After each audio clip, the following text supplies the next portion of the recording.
Alexandre parle de Brain. Euh, Bonjour à tous, donc je vais aussi rester en français, je vais suivre l'inertie. Donc je vais vous parler de ce projet que j'ai appelé Brain, qui essaye de faire un pont entre ce qu'aujourd'hui on appellerait intelligence artificielle et ce qu'on essaye de faire en neurosciences. Donc je commence par quelque chose de relativement élémentaire pour les gens qui ont fait un peu d'apprentissage. C'est un apprentissage supervisé où on a d'un côté des données X, donc par exemple ce que vous avez représenté c'est un volume d'IRM, donc d'IRM fonctionnel par exemple, et vous voulez essayer de prédire à partir de là quelque chose sur l'individu qui est dans le scanner, soit ce qu'il est en train de faire, soit sa situation de santé. Et finalement ce qu'on cherche à apprendre de façon encore une fois supervisée en ayant accès à X et Y, d'apprendre cette fonction F qui nous permet de bien prédire. Donc il y a des exemples concrets où on arrive à faire des choses avec ça. Donc là, c'est une petite pub pour des choses qui ont pu être faites sur l'Université Paris-Saclay avec le Center for Data Science. C'est un challenge où on essaie de voir un problème clinique sur l'autisme comme un problème de classification binaire et on essaie de se poser la question, est-ce qu'avec de l'IRM fonctionnel, on peut arriver à prédire ces traits autistiques. Et c'est quelque chose sur lequel Gaël Barocco a été très moteur. Voilà. Ce genre de challenge que le Center for Data Science de l'Université Paris-Saclay peut monter, ici dans le cadre des neurosciences, mais pour d'autres choses. Un exemple qui montre encore une fois avec un problème de neurosciences pourquoi est-ce qu'on a besoin de beaucoup de données. Donc ça c'est quelque chose d'assez concret. Vous avez quelqu'un dans le scanner à qui vous présentez un visage ou une maison et on essaie de prédire ce que regardait la personne. Et ce que vous avez sur ce graphique-là, c'est en fonction du nombre de sessions d'enregistrement. Donc une session c'est 10 minutes, donc vous passez 10 fois 10 minutes dans le scanner. Et on se rend compte que si on prend ces 10 fois 10 minutes, on a une performance qui augmente mécaniquement jusqu'à obtenir un score de performance qui est potentiellement très très bon. Donc on voit que plus on a de données, plus on est content. Et que potentiellement, si on a vraiment beaucoup de données, les données ne sont pas si bruitées. On a cependant un problème assez général qui a déjà été évoqué ce matin, c'est qu'il y a beaucoup de problèmes en sciences sur lesquels, dès qu'on touche le problème des beaucoup de données, on n'a plus de labels. Parce que les labels sont flous. Donc une des questions que je propose d'aborder dans ce projet Brain, c'est comment est-ce qu'on peut faire pour apprendre de façon supervisée sans être supervisé. Ce n'est pas quelque chose de nouveau, il y a quelque chose de peut-être très à la mode. Il y avait quelques années que ça a été particulièrement plébiscité, c'est de ce qu'on appelle de l'autosupervision, la self-supervision, et qu'on peut illustrer avec cet exemple maintenant assez connu en computer vision.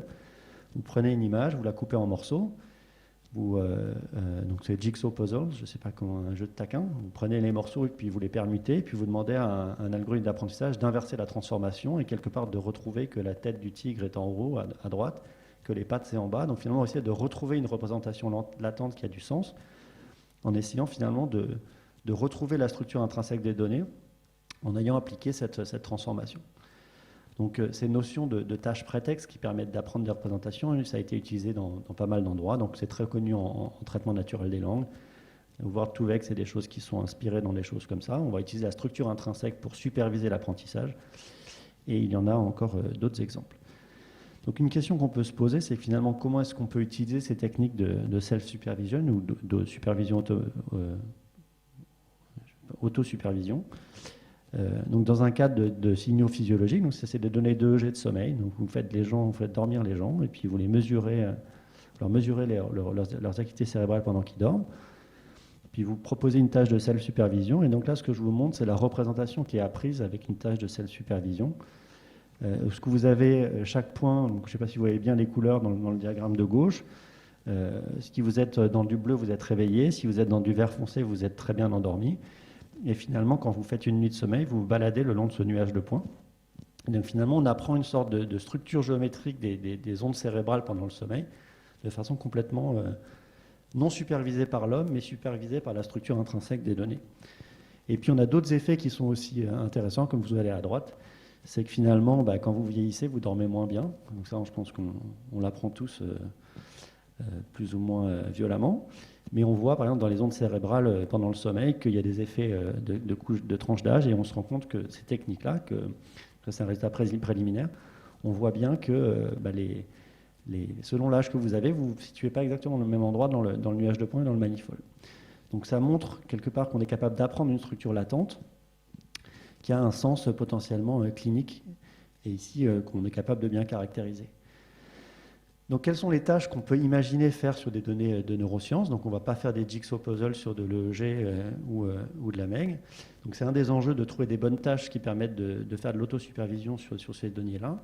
Et puis, d'un point de vue théorique, d'essayer de comprendre si on est capable de dire des choses sur qu'est-ce que sont ces représentations latentes.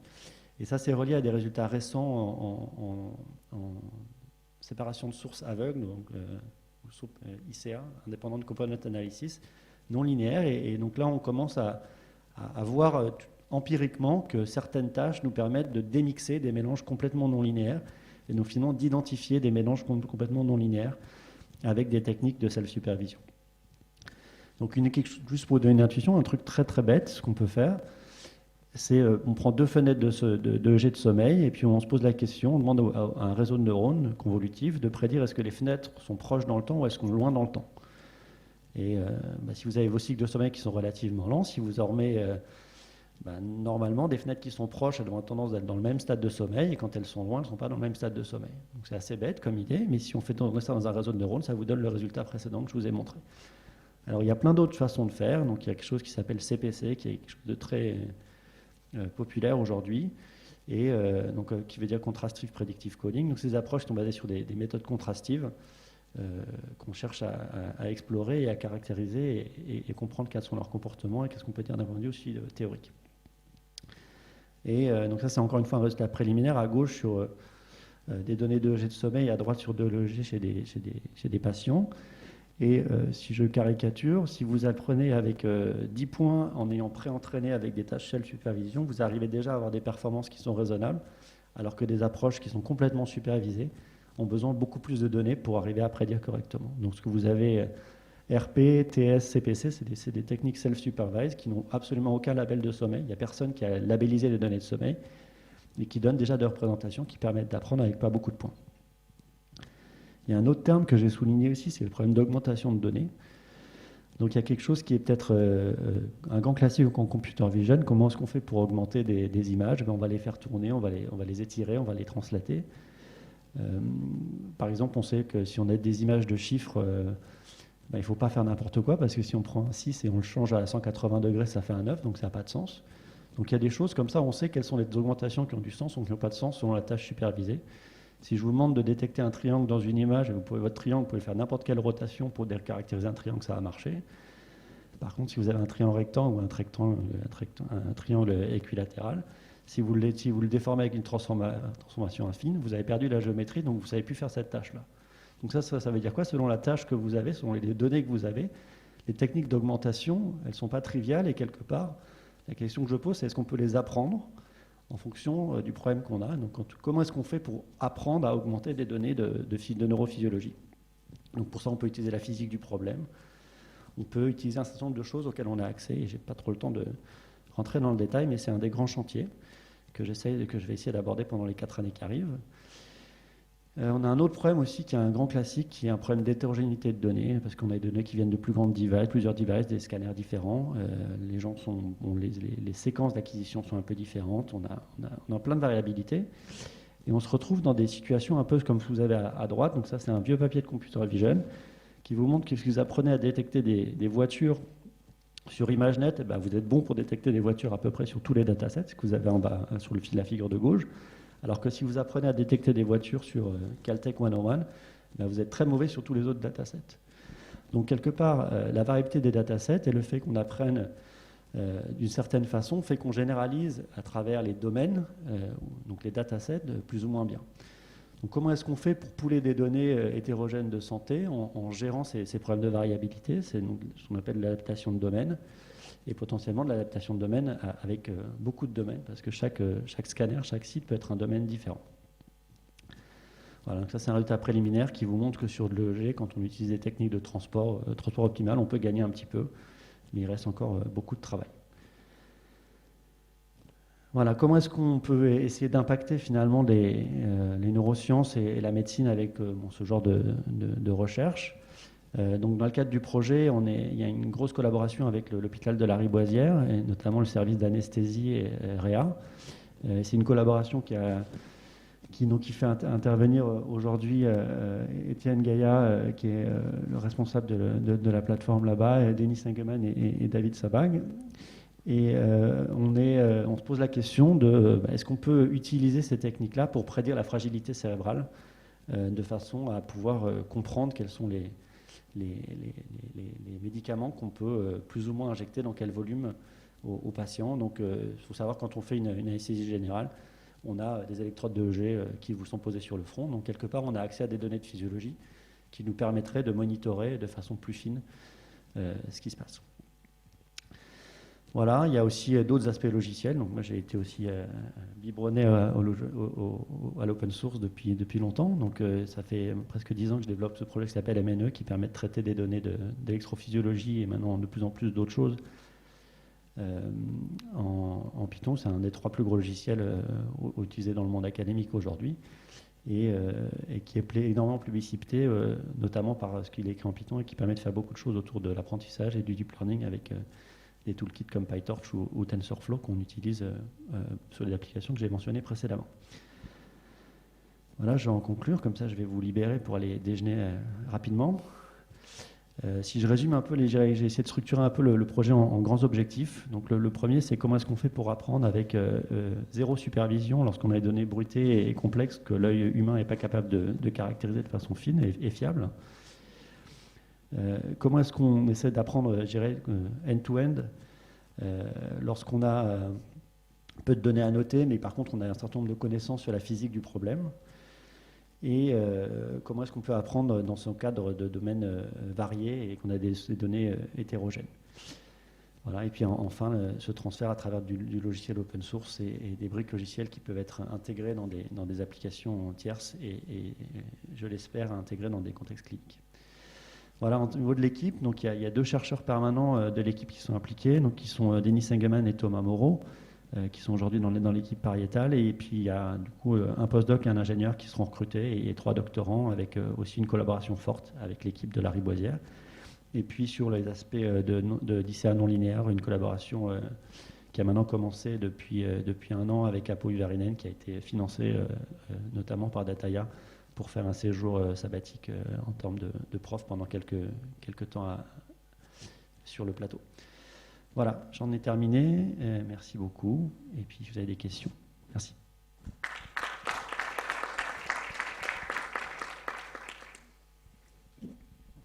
Questions? Bon, j'y vais alors. Je suis sûr que tu avais une question. Le fait de faire du self-supervised, le fait de créer, par exemple, en massacrant les données de la bonne façon, de se ramener à des problèmes supervisés, je n'ai pas compris pourquoi ça ne peut pas être utilisé, ou peut-être que c'est une des pistes que vous regardez, pour faire de l'augmentation de données, l'augmentation de MAG. Alors, c'est des sujets qui sont très proches. Hein. Quand on regarde l'augmentation de données et la self-supervision, un grand classique où on fait les deux finalement un petit peu en même temps, c'est on va essayer d'augmenter le dataset sans changer le label, et on va se dire si je perturbe un peu mes données avec une technique d'augmentation, je ne dois pas changer le label, et donc je vais utiliser finalement ce que je sais de la physique de l'augmentation pour apprendre une représentation invariante. Donc ça, c'est une piste qui effectivement qui fait un peu la jointure entre les deux.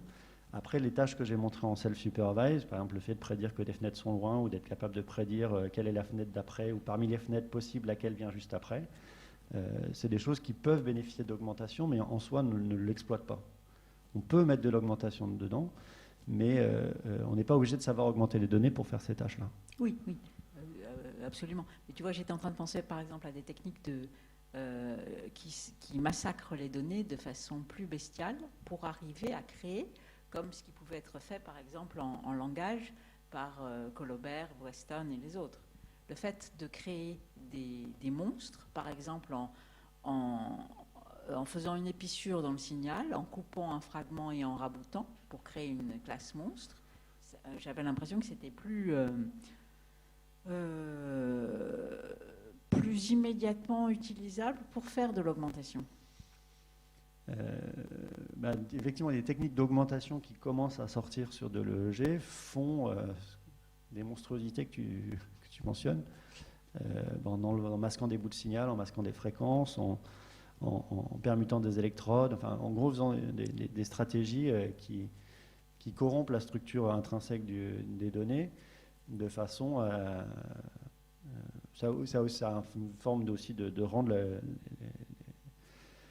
les réseaux plus redondants et finalement peut-être un peu plus robustes, par exemple. Et donc la question c'était, tu vois, moi mes idées pour massacrer sont des idées assez naïves. En quoi est-ce que la connaissance du cerveau, la connaissance du domaine, peut aider pour faire des façons de massacrer qui seraient plus subtiles? Alors ça, c'est relié à un autre sujet qui n'est pas directement dans la chair, mais il faut arriver à simuler. Et en gros, si on a des modèles physiques de simulation, on a des techniques d'augmentation qui sont plus physiologiques. Et donc, du coup, on est capable d'utiliser la biologie sous-jacente pour générer des techniques d'augmentation qui sont plus smart, quoi. J'avais une question, mais oui, vas-y.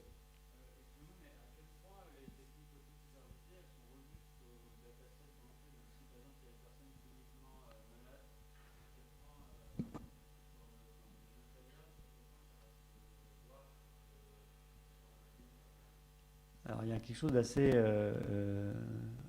important dans les techniques auto-supervisées, c'est en fait souvent elles sont basées sur des techniques de contraste. Donc soit il y a de l'augmentation avec des losses qui essayent de générer des invariances, soit il y a des notions de contraste. Le contrastive learning, contre quoi on contraste? Est-ce qu'on contraste contre une population contrôle? Est-ce qu'on contraste selon une... La façon dont on contraste va nous permettre de mieux caractériser ce qu'on apprend. Et donc, il y a quelque chose qui n'est pas effectivement, qui est pas trivial de la façon dont on construit la technique d'apprentissage, notamment pour être robuste aux artefacts, au bruit, à la variabilité intersujet. Si vous contrastez qu'avec des données du même sujet, c'est pas pareil que si vous contrastez avec une population contrôle. Oui.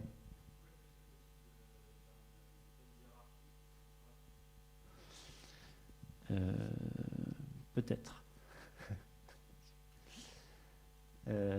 En fait, ouais, j'ai pas de... J'ai envie de dire oui, peut-être. Je sais pas trop comment le formaliser, et quelle est la finalité, mais c'est clair qu'il y a des contrastes qui sont plus ou moins faciles à apprendre, par exemple, et que ça peut peut-être être assez malin de regarder comment est-ce qu'on le fait. Ouais, tu as lu entre les lignes. Ouais.